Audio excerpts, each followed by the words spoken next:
In this video, I'm going to show you how to find the information that you need and gain the knowledge that you need to solve just about any problem that you might run into in your life. As I explained in this video, there are a lot of problems that people have in their lives, but most of the problems that people have, there are hundreds of them, but most of them boil down to a few what I call cause problems. So there are two types of problems. There are cause problems and there are effect problems, or symptom problems you could call it. So for example, let's say that you have a problem in that you are overweight. Well, that is a symptom problem. There is something that is causing that problem. There is another problem that is underlying that problem.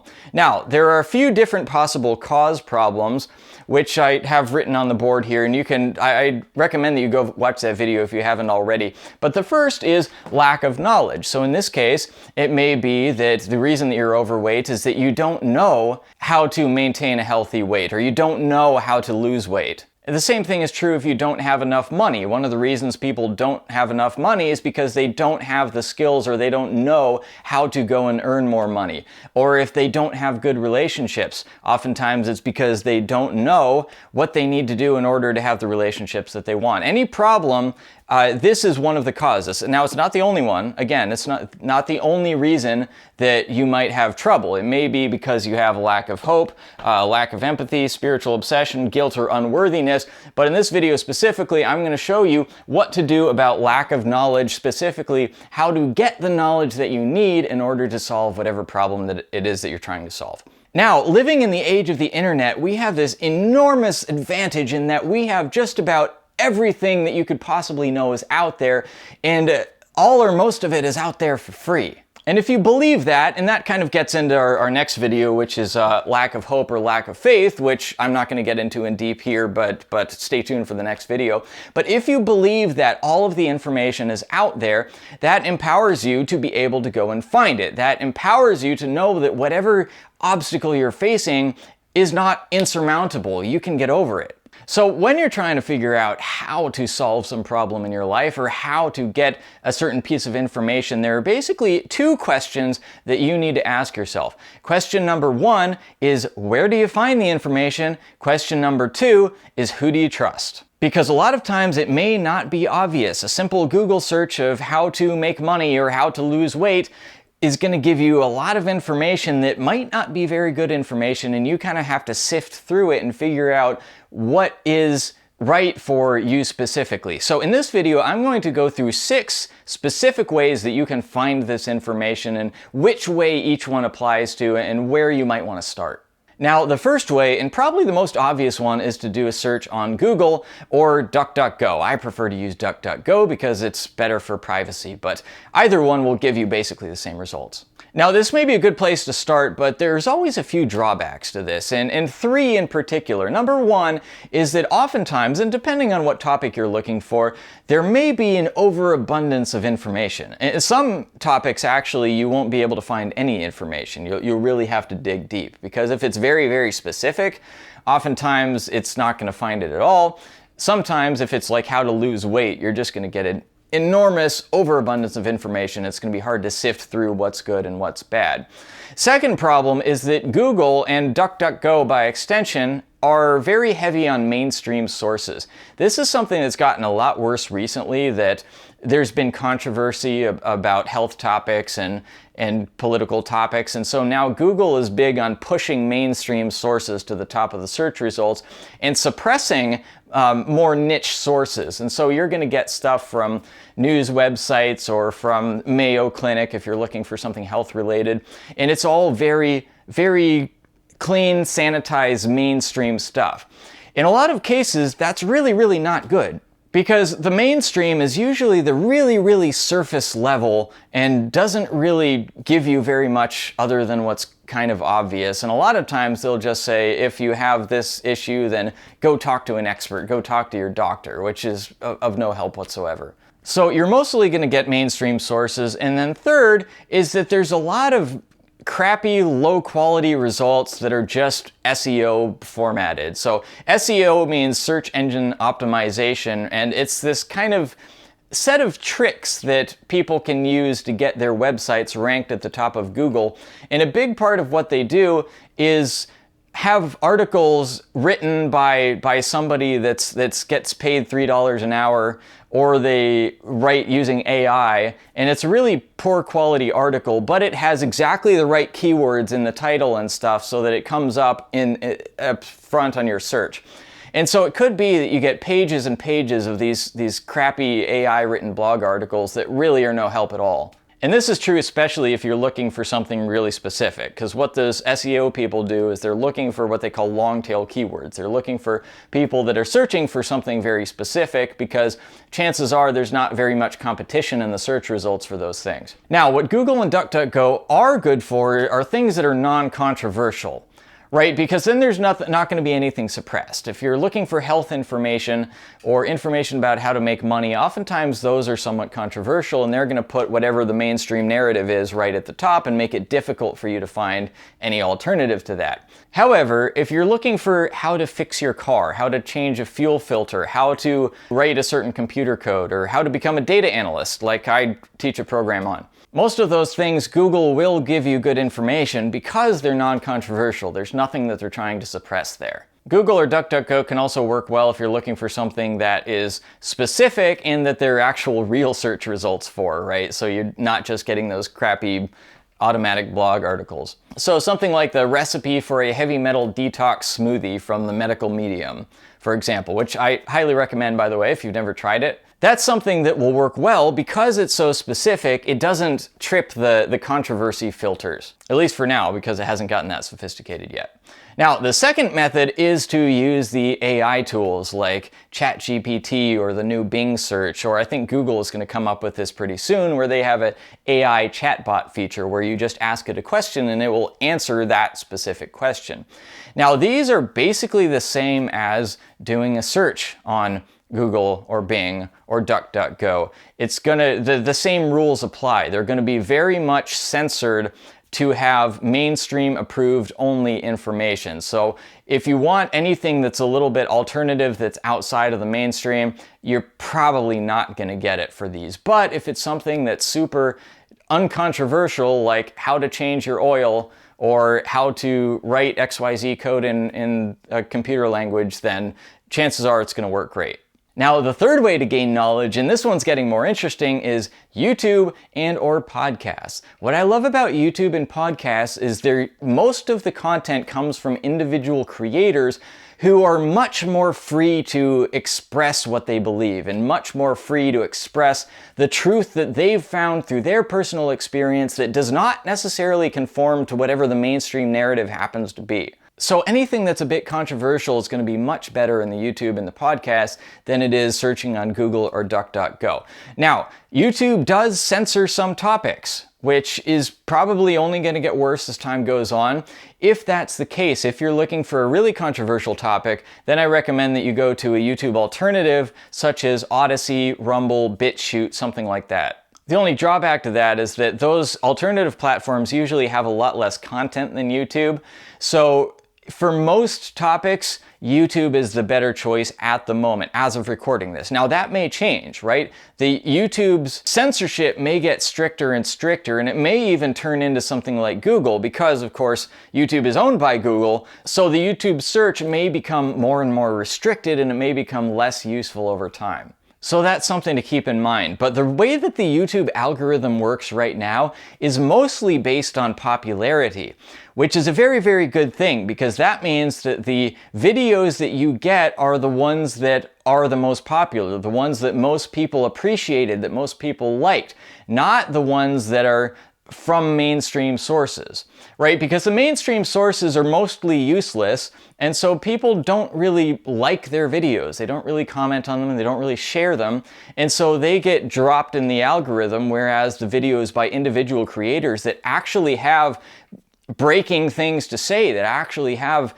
something that's going to expand your knowledge, but beyond what's just commonly available, those are the ones that are going to rise to the top of the algorithm you're more likely to see. So for now, YouTube is a wonderful source of those. Now, one important consideration when you're using YouTube is that it's really easy to go down rabbit holes, and you gotta balance. Like, it's really cool with the YouTube algorithm because it suggests things to you based on what you've already looked at.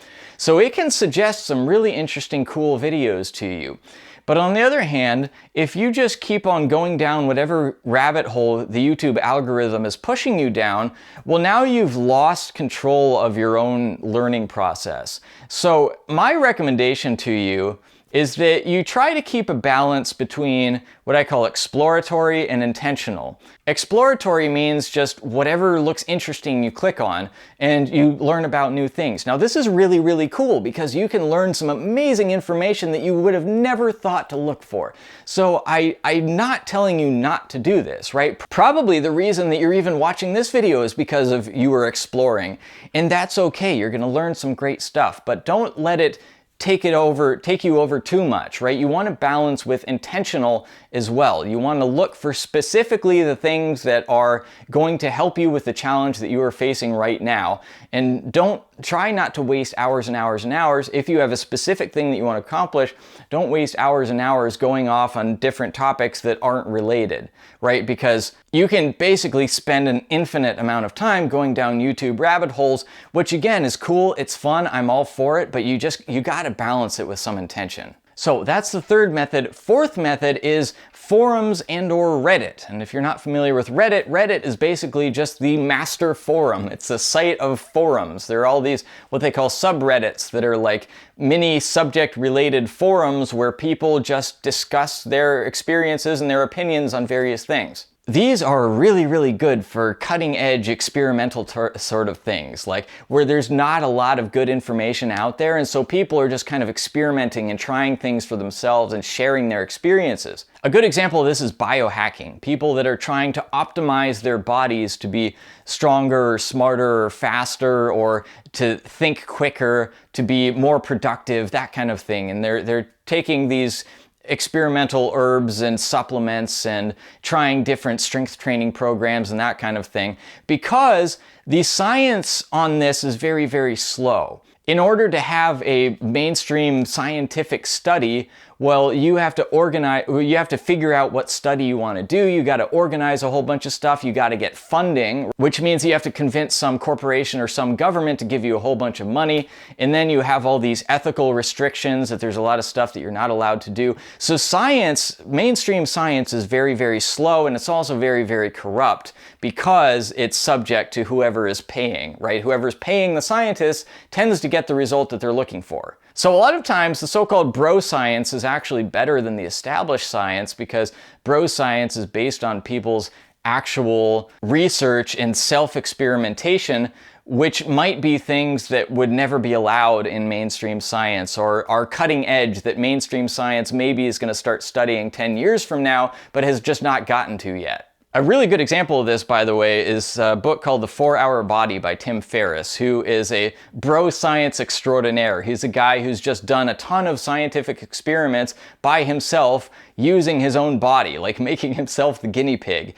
And so a lot of this stuff, science, like mainstream science, would either never think of to do, or would not be able to do due to ethical restrictions, or they just wouldn't do because the people that fund it don't want the truth to get out about that particular topic. Which actually brings me to the fifth way to gain this knowledge, which is through books and/or online courses. I put these in the same category because they're similar. A book is usually a long and detailed treatment of a certain topic that is all put together into one package, right? And an online course is the same thing.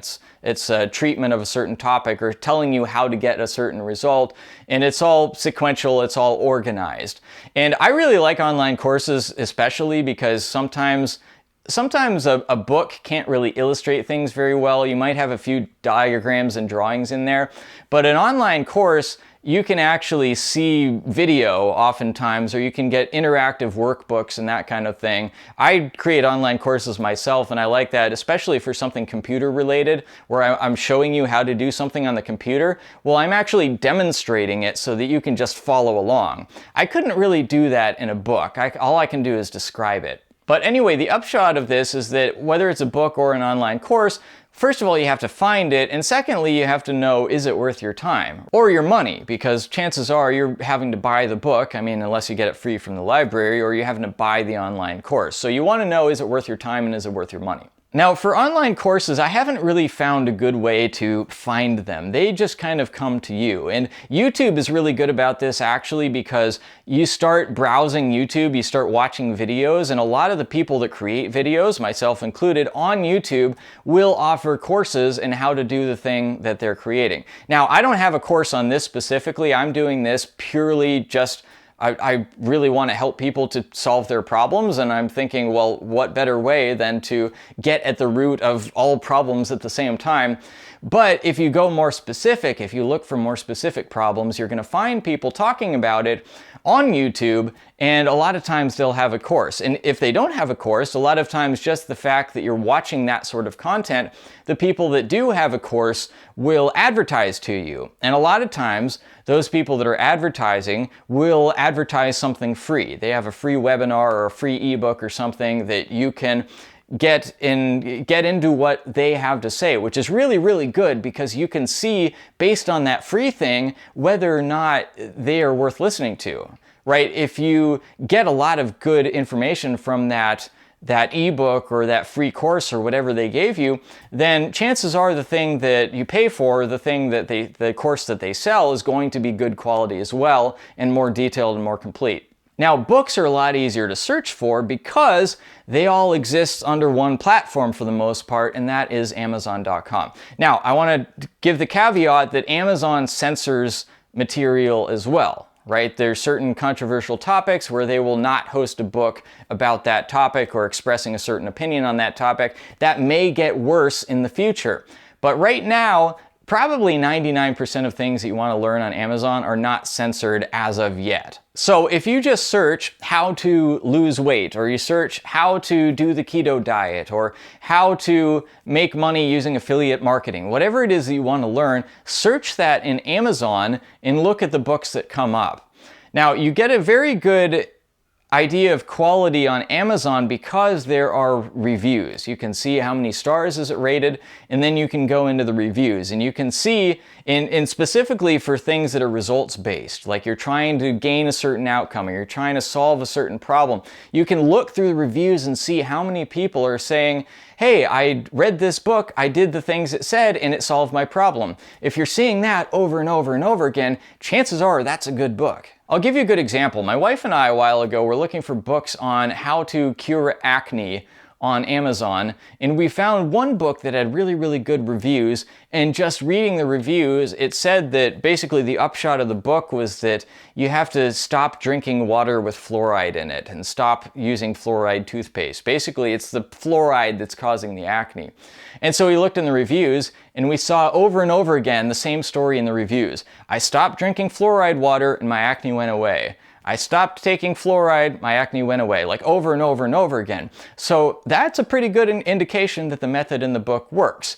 Now, you could make the case that you just read the reviews and now you don't even need the book. Now you know that you just stop drinking fluoride and your acne goes away. But either way, you probably never would have found that information if you were searching on how to solve acne on Google. That never would have come up because that's something that's somewhat controversial. And of course, all the pharmaceutical companies want you to buy their acne drugs, so they're never going to tell you that. Now, again, when you pick up a book or an online course, you want to be very intentional about this, right? You don't want to just say, oh, that sounds interesting, let me buy it, and let me spend the next 20 hours of my life reading this book or taking this course, right? Because it might turn out to be a total waste of your time and or your money, and you don't want that. So you want to see if the reviews are good. If you get a recommendation from somebody you trust, that's also a great indication that the book is good. Now, method number 6 for gaining information is people you know and or local experts. So these could be your local tax accountant or your lawyer or your doctor, or your psychologist. It may be helpful to get their opinion.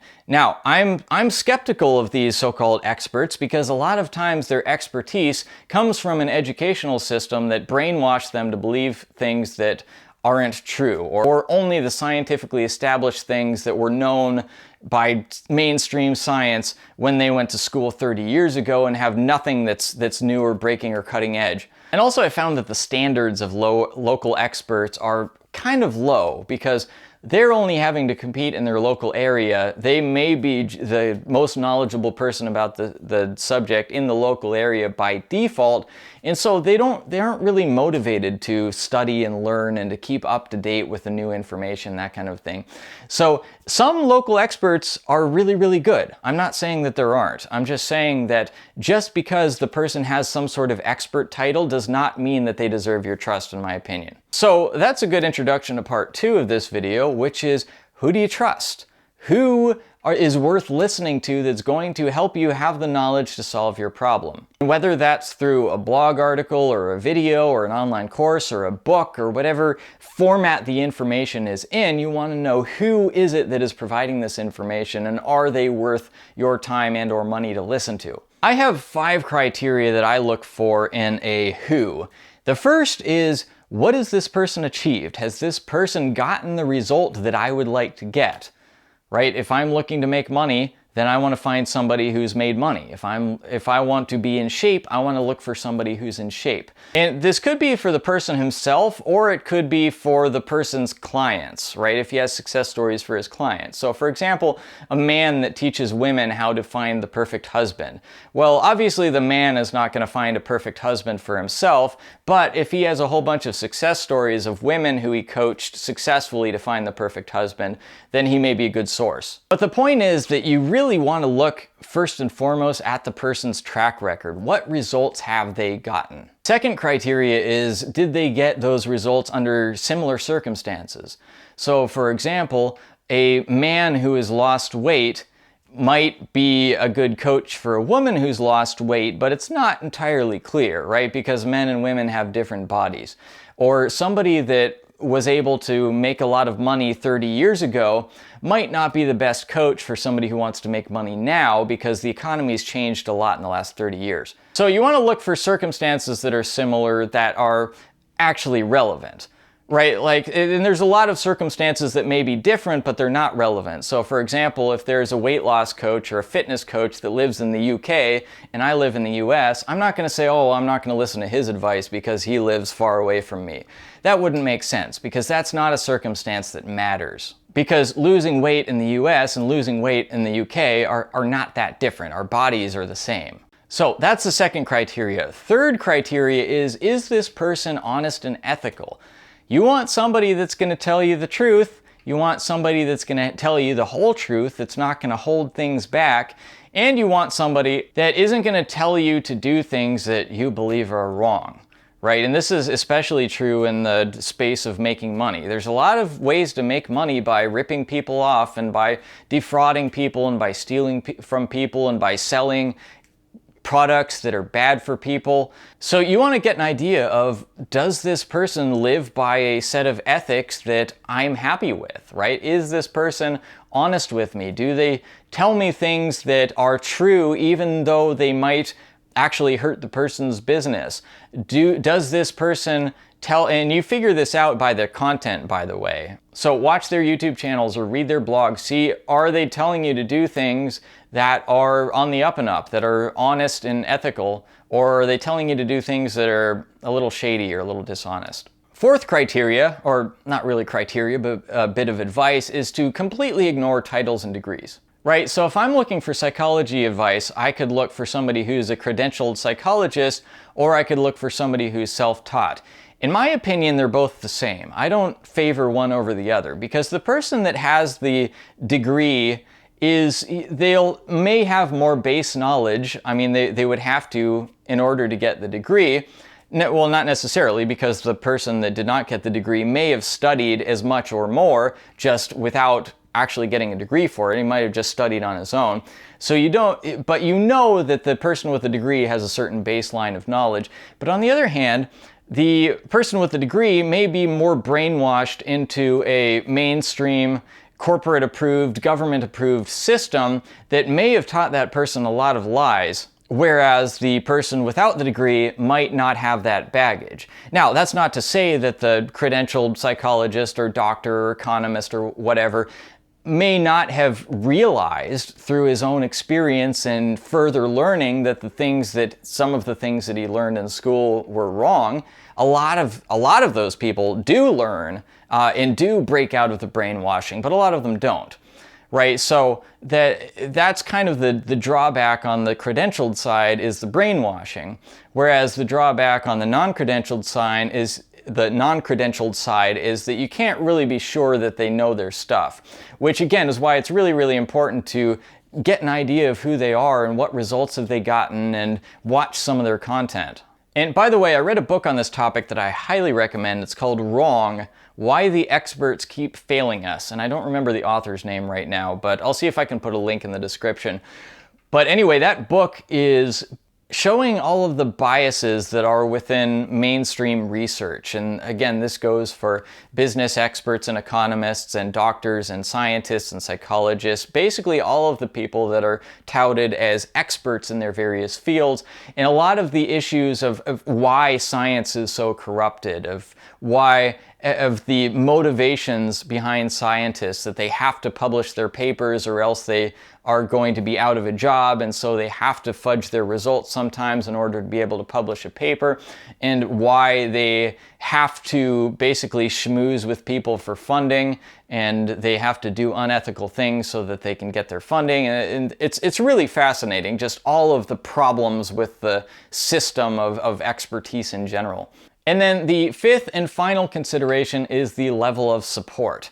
So if you read an article or you read a book, you're not really going to get much of any support at all. You're going to get the information, but they may give you kind of some step-by-step guides of how to implement the information, but other than that, you're on your own. Whereas if you get a course, let's say, now maybe you get some things that you can follow, maybe you get some templates, maybe you get workbooks and like Excel sheets that you can type your numbers into and calculate and that kind of thing. Depending on the course and what it's about, you're probably going to get a higher level of support. You can get a higher level of support still if you get into a coaching program or a mentorship program. But generally, as the level of support increases, the amount of money that you're going to have to pay increases as well. And also, you might find that your local expert offers a high degree of support. So your local tax accountant might do your taxes for you, or your local doctor might look at your problem and prescribe you something. So you'll get a high level of support from those people, but again, a lot of times the expertise is not that good. Whereas if you are looking for an online course or a book on the internet, well, now you can go directly to the best of the best. Like, who out of the 1,000 books on the same topic on Amazon, which one is the highest rated? Which is the best? Which you're probably not going to get with your local expert unless you just have the luck of living in a town with somebody who's really, really good. So that is how to fill the gaps in your knowledge so you can solve the problems that you have in your life. This skill, just being able to learn how to learn, being able to figure out where the information is that you need to get you to the next level of whatever you're trying to do, is one of the best skills that you could possibly have. That said, you're never going to learn how to do something or even go looking for the information in the first place if you don't believe that it is possible, which brings me to our next topic, our next base problem, which is lack of hope or lack of faith, which I'm going to get into in the next video. So stay tuned and I will see you then.